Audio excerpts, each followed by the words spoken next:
afternoon. Assalamu alaikum everyone.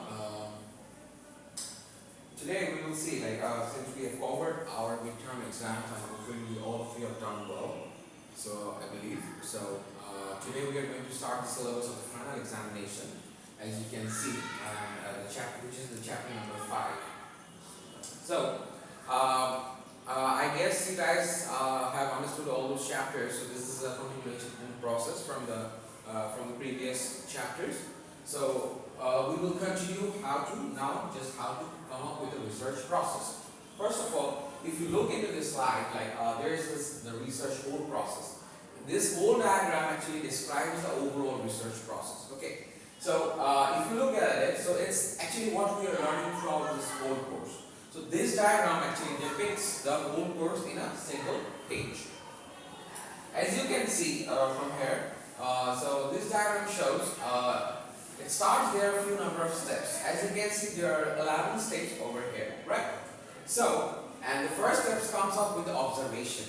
So as you have seen that, or as you have understood, what we do whenever we want to find out something, whenever we want to whenever we want to see what's going on, what's happening, right? Something like that. What's the main thing that we do first?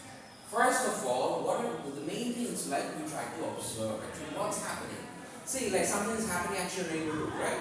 So something going on. So you just pick in and what's going on, man? So that's the thing. So it's more about we first observe, actually try to learn what are the things by our own, right?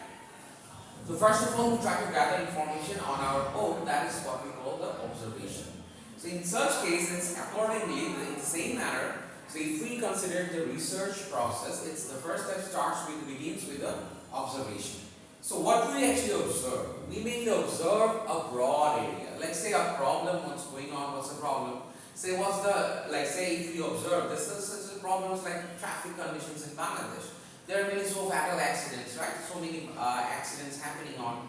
So if we consider COVID, the number of people that are dying on COVID is much lesser than that of the people dying on road accidents. So it's also a very severe problem as well because of the road conditions, traffic rules and regulations, and also the people, those who uses the roads, say the pedestrians and the cars, vehicles, and all those motorways. So in such case, so we have to understand what's the problem. Why is there so many accidents happening? So in such cases, as a broad area of research interest identified. So you have to, first of all, it will be a very big or a broad idea that you will identify. With that, you start gathering on that broad area, right? It's a big problem. So it's like traffic accidents, road accidents. So road accidents are happening because of several reasons. Not only because of the vehicles, but also because of the pedestrians as well, right? Everyone has to abide by the rules and regulations, those who uses the motorways, right? So in such cases, someone may be a pedestrian just jumping on the road and just rushing on and just trying to cross the road. That's also a cause of the road accident. So all of us, not only the drivers or those who are the motor vehicle riders, but also the pedestrians or the general people, those who are using the roads, crossing the roads, they must abide by the rules, right?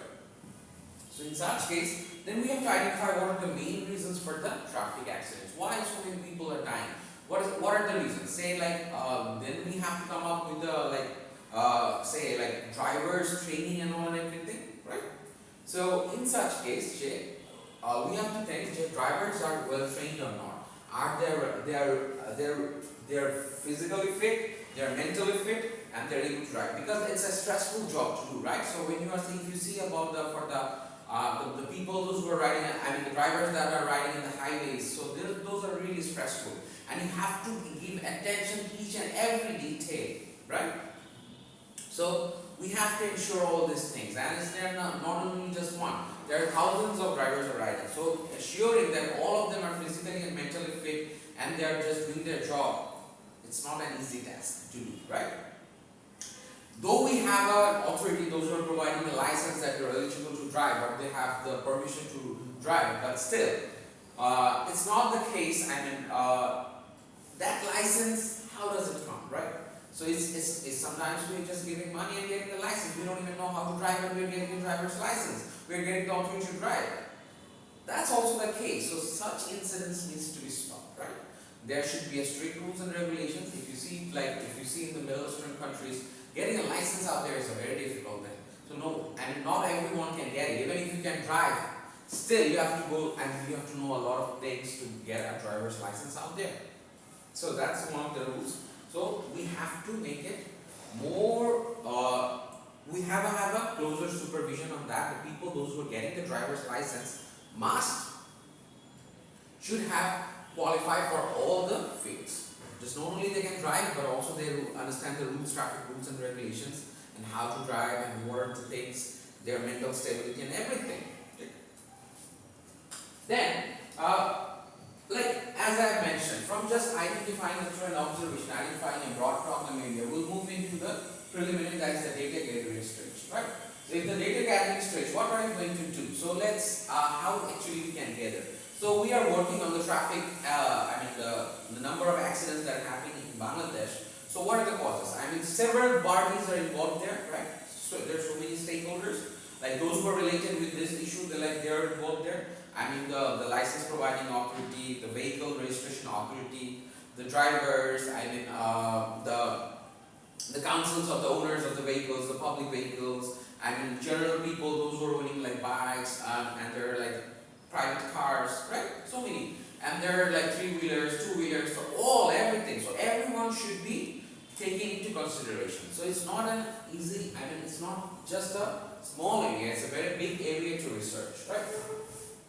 So then we might start interviewing people, or we might go to different people related to this concern, like those who are for the license providing authorities and the vehicle registration authorities, as well as we can go to the owner councils, as well as those who are worker, the drivers council, things like that, unions, I can say like unions, and gather data from all these people, as well as including the general people, like those who are using the roads,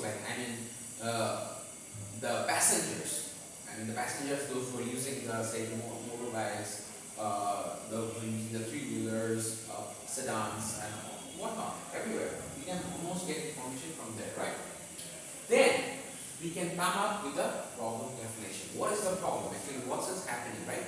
What are the causes of the accidents? What's going wrong? So what it is what are the main causes? So we have to identify what are the main problems out there, right? So just without doing any, just a simple basic research or observation, we can come up with one of the main problems is the road conditions. The road conditions are not good enough. We don't have sufficient street lights. There are potholes, or there are the roads are not that in good conditions at some places, right? So there are so many issues. So first of all, we can say it's about the road conditions. The road conditions are not good enough. As well as we might condition we are not following the traffic rules.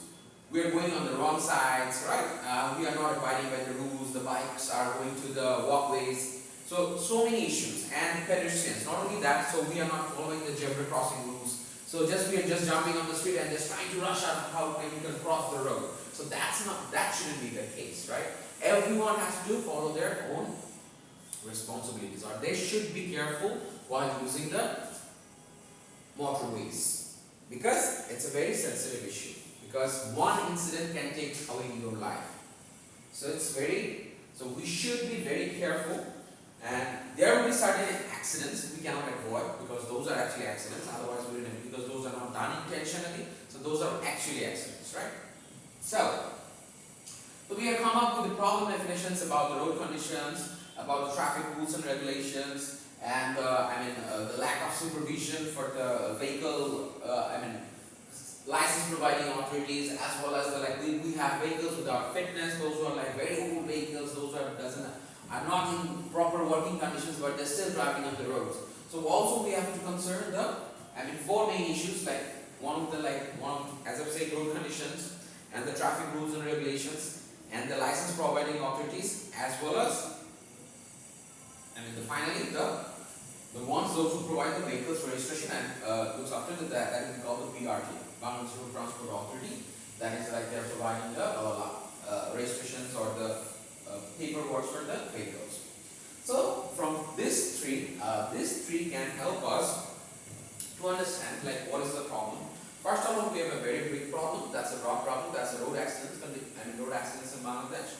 As well as then we have this. We started gathering data from different sources. Say from the sources that I've all mentioned. And then there's like from all the sources we try to find out a problem. Actually, what's happening? What's wrong with them, right? So what's going on? So there comes the overall problem. So this tree will let us to come up with a problem definition. So that from that problem definitions we will actually work on like to come up with the research questions, and following that we will have the research objectives. So this is how we start the whole process. So far what we have learned throughout this like the last 4 chapters that we have covered in our midterms. So this is how where we should be there. So we can first of all the broad observation. So as well as the literature review we can gather different data from different sources, as well as we have some problem definitions, right? Okay. So in such case now what are we going to do with that problem definition, research objectives and literature review, that all the data that we have collected. So from there, like the data that we have collected, we will come up with a framework. So we will make a framework of our research. So our research, the research that we have, we'll try to make up a framework.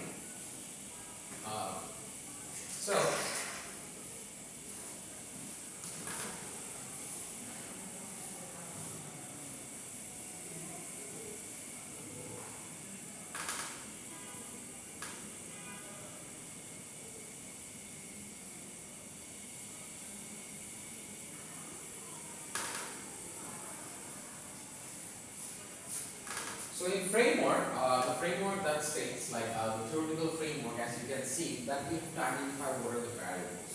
So our main, the dependent variable, we will, as we have learned, like there are like different types of variables. So what we have to understand, like, so what are the variables actually, right? So in case of the variables, so there are like variables like we have in the theoretical framework there are dependent variables, independent variables, right? Moderating, mediating variables. So these are those variables, right? So in such case, the variables helps us to understand how to design our theoretical framework. So as we have learned in the previous chapters how to design a theoretical framework, we can see from there. In the theoretical framework, we have a dependent variable, we have an independent variable. So over here, the dependent variable can be the number of traffic accidents. And the independent variables, I mean those that are really causing the number of accidents can be what? As I mentioned, like there are four things, right? So number one is,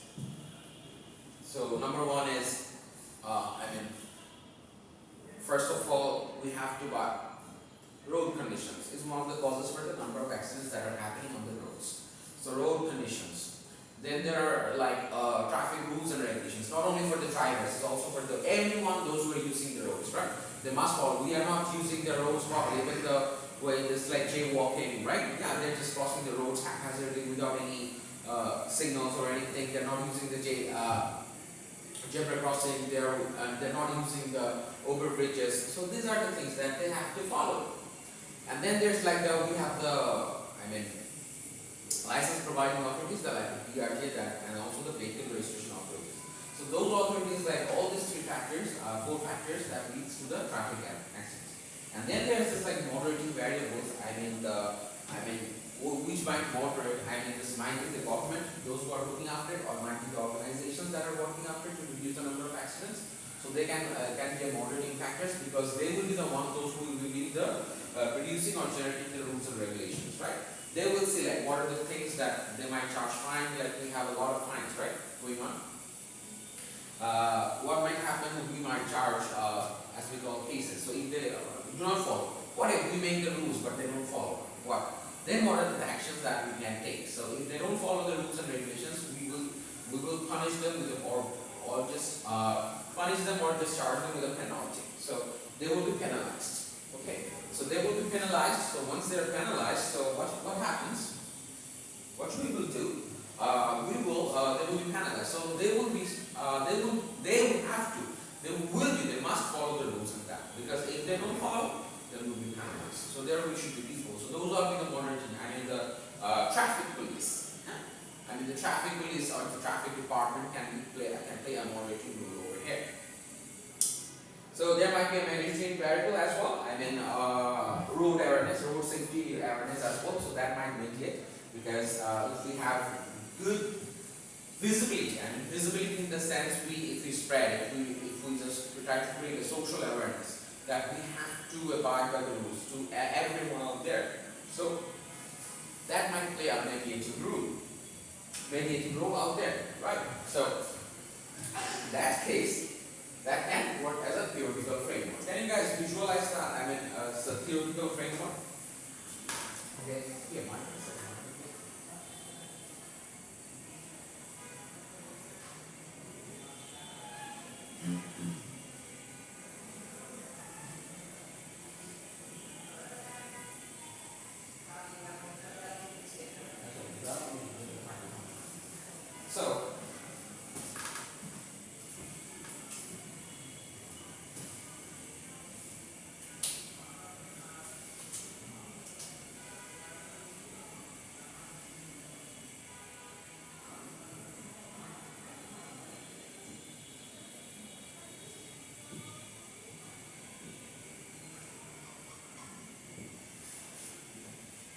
So, number of road accidents, that is what is our number of road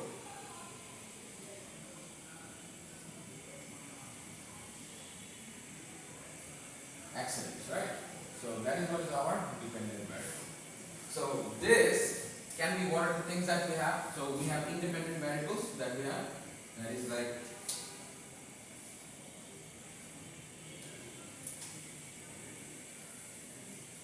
road conditions.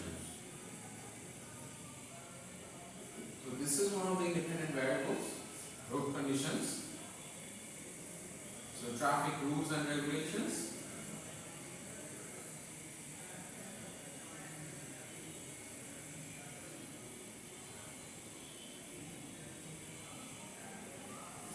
And then maybe BRT, providing license and vehicle registrations, vehicle inspections and everything, BRTA. Okay. So these are the three ones. so all of them, because of these three conditions, so these are my IVs that are called independent variables, and this is what is my DV, that is what is my dependent variable. Okay. So these are my IVs and this is what is on my DVs. So in that case, what happens? This all affects, right? This is being affected by what? So if we see, so this is what affects this one. So this is what affects this one, and this is what affects this one, right? Okay. So in such case, what happens? So number of all these conditions, IVs are affecting these DVs, right? So what might moderate here? So maybe in the traffic police department, so it might work as moderator out there. Or we can just make it since this is moderator. So it's like that.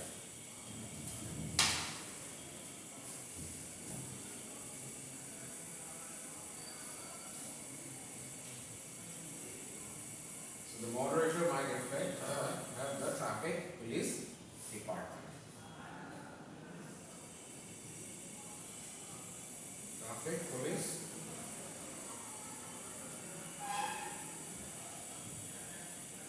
department. So this might work as a moderating variable, MV. And the mediating variable might be what? That might mediate it, that is the social awareness. That is the mediating variable. That is social awareness. Okay. So as you can see, so that would be my theoretical framework. So my variables are clearly identified at level. I have mentioned these are my all IVs, so the variables are clearly identified. So road conditions, traffic rules and regulations, as well as BRTA. And this is my number of road accidents. So that is what is my number of road. That is my dependent variables, IVs and EVs. So these are being mediated by social awareness, and then there comes the police, traffic police department, right? So that is what is my theoretical overall framework. In such case, after the theoretical framework has been delineated, so what we can do following this theoretical framework, so this is our theoretical framework.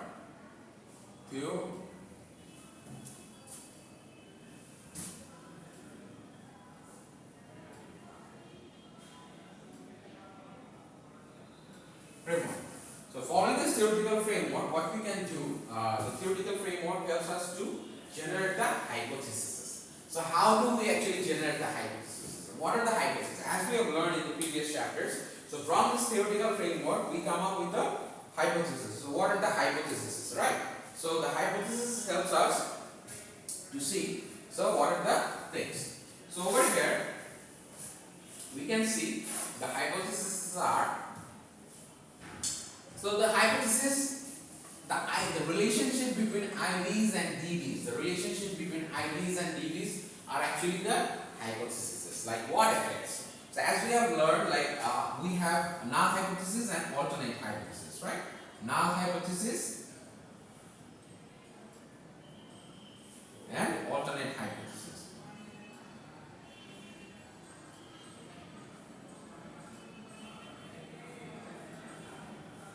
So it's null hypothesis and alternate hypothesis. So null hypothesis is like bad road conditions causes. Bad road condition causes road accidents. Bad road conditions do not causes road accidents. So there will be some two alternate statements. So null hypothesis: bad road conditions causes road accidents. Bad road conditions. Alternate. This is null. So do not causes road accidents. So this is how. For all three things, like all the independent variables that we have, so due to the traffic rules, like say strict traffic rules and regulations,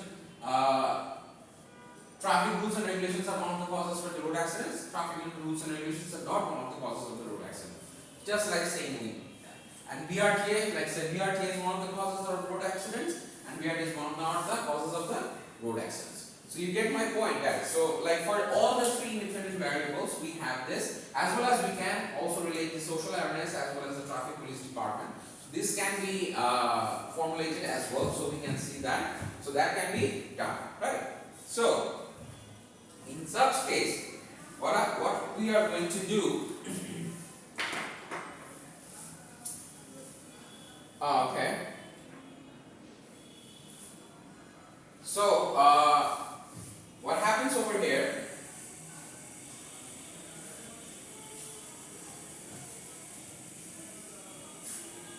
So we have seen like what are the reasons out there. So we have generated our hypothesis, right?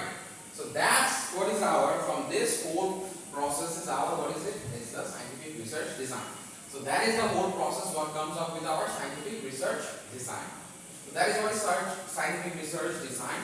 So we have to come up with the questionnaires based on those, based on this framework and all and everything, the variables that we have. What we have to do, we have to make the questionnaires so that we can get data sets, because we need data. Without the data, we won't be able to analyze. Like whatever we have observed, whatever the data, literature reviews and all, whatever we have collected so far.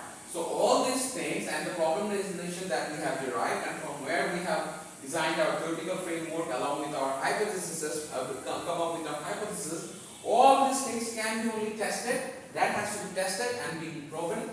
I mean, that can be validated by, through what?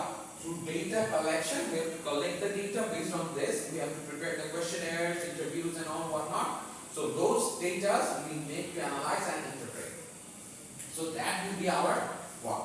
So from there, from the data collection, analysis and interpretation, that will help us to what? That will help us to come up actually whether what we have seen, so that will prove whether our hypotheses are right or wrong. I mean, whether they have approved it, whether our hypothesis is substantiated or not. So they have, whether they are approving it or they are not. Right? So that's the thing. I mean, the data collection, analysis and interpretation, that will help us to do that. So, as we can see from there, from this 7 number slide, so this this number one, this is the one that will help us to actually decide whether our whatever so far we have collected, so overall this model is substantiated or not through what? Through the hypothesis. So that is what is our research question. The research questions that we have come up, the research questions, whether the research questions are being answered or not, right? So they will help us to tell that. So this is the one. From there, what we can do, we will come up based on that. We will come up with a, like, if the hypotheses are substantiated. If yes, whatever we have assumed, if it is yes, we will go through a report. We will write the overall report, and we will report presentation, and we will make a managerial decision. If it is not, if the hypotheses are not substantiated, and the research questions are not answered, then we have to go back to this step and start all over again from this step 2, because whatever we have collected or whatever we have done, it's not being substantiated, or the research questions that we have are not being answered. Got the point? Okay. So in such case,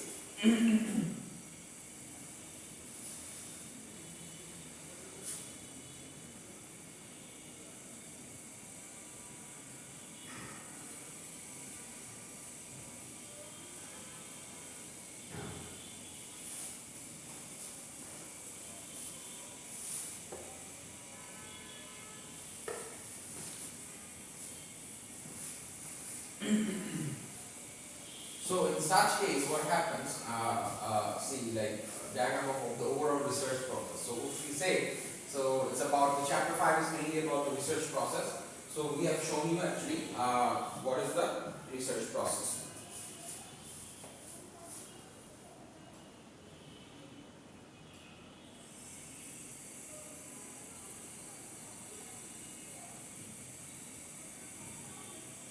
Okay. So guys, I think you have overall got what the whole process is. I mean, it's a whole process. These steps we have covered in the previous chapters. I mean, the theoretical framework, variables, and generation of hypotheses and all. Right. So this can be, we can understand from this. So if we proceed, like if we move on to the next slide.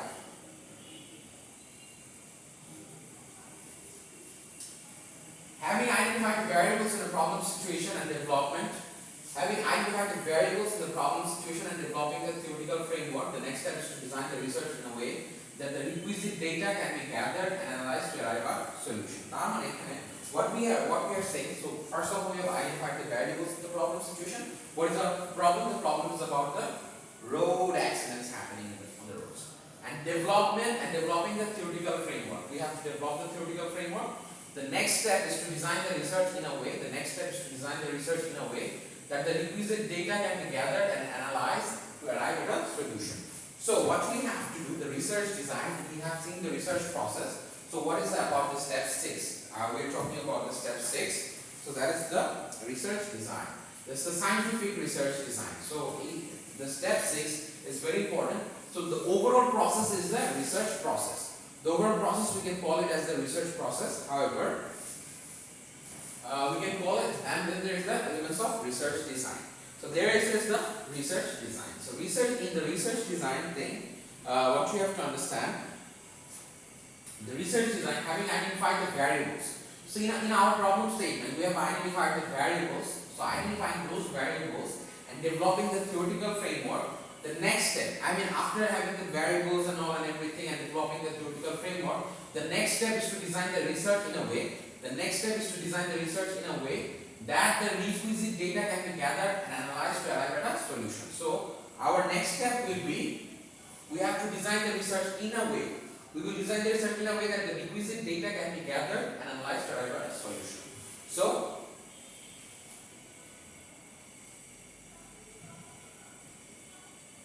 we design the research in a way that whatever data we need, so that data can be gathered and we can Based on that data, we can analyze it to arrive at a solution. Got the point? So that's what is our research design. That is a step 6 out there. So we can consider that's the step 6.